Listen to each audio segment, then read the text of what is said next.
स्वागत है आप सभी का मेरे हिंदी की शिक्षा यूट्यूब चैनल में।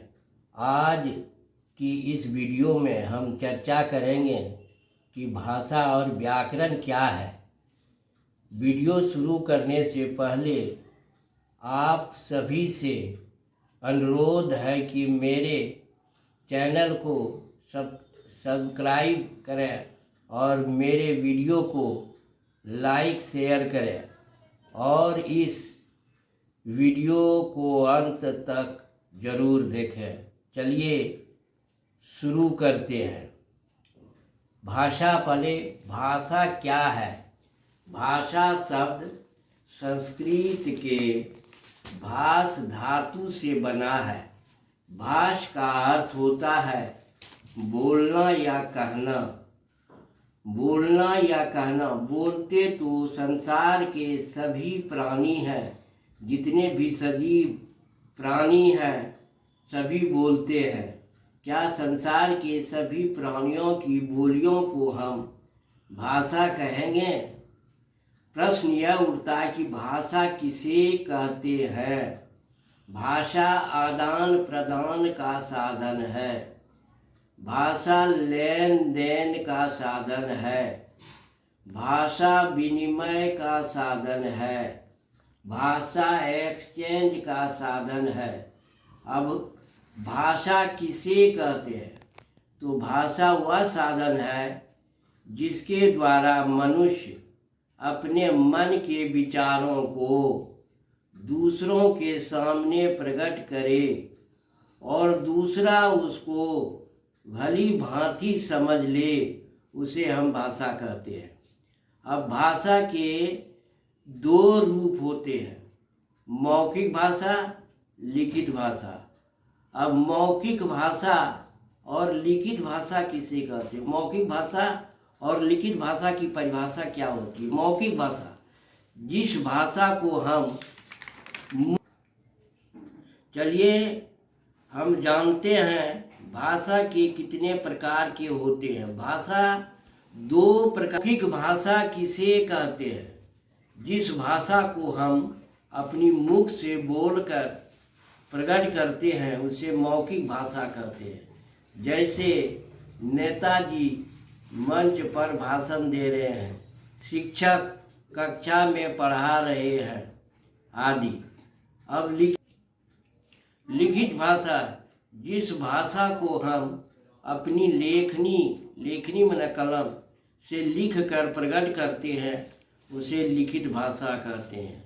जैसे समाचार पत्र की भाषा लिखित भाषा का उदाहरण है।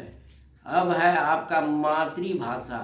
बच्चा मातृभाषा किसे कहते हैं? बच्चा अपनी माँ से जो भाषा सीखता है उसे मातृभाषा कहते हैं। बच्चा जन्म लेने के साथ विद्यालय नहीं जाता है। माँ की गोद बच्चे का प्रथम पाठशाला होता है और माँ से जो भाषा बच्चा सीखता है उसे ही हम मातृभाषा कहते हैं। अब है राष्ट्रभाषा। पूरे देश में जिस भाषा का प्रयोग किया जाता है, यहाँ के अधिकांश निवासियों के द्वारा जिस भाषा का प्रयोग किया जाता है उसे राष्ट्रभाषा कहते हैं। भारत की राष्ट्रभाषा हिंदी है और वह देवनागरी लिपि में लिखी जाती है। अब है राज्य भाषा। राज्य भाषा राज्य या प्रशासन की भाषा। जिस भाषा में सरकारी काम काज होता है उसे राज्य भाषा कहते हैं। उसे राज्य भाषा कहते हैं। बोली भाषा का स्थानीय रूप बोली कहलाता है। लोकल जो हम लोग बोलते हैं उसे बोली कहते हैं।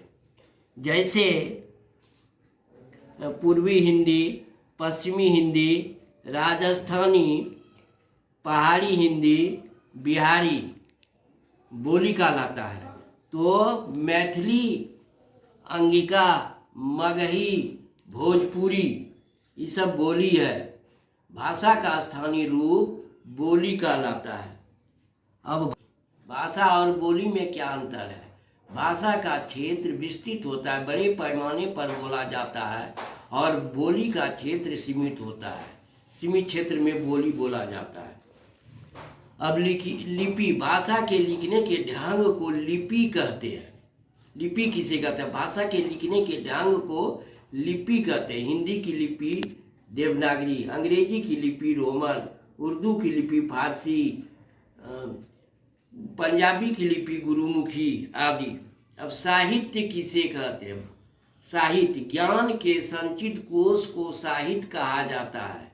साहित्य दो प्रकार के होते हैं, गद्य और पद। गद्य में आता है कहानी, कथा, और पद में कविता आता है। अब आता है आपका लास्ट में व्याकरण। व्याकरण किसे कहते हैं? हम व्याकरण क्यों पढ़ते हैं? व्याकरण वह शास्त्र है जिसके द्वारा हम शुद्ध पढ़ना, बोलना, लिखना सीखते हैं। व्याकरण वह माध्यम है जिसके द्वारा हम शुद्ध पढ़ना, लिखना, बोलना सीखते हैं। व्याकरण भाषा को शुद्ध रूप का ज्ञान कराता है।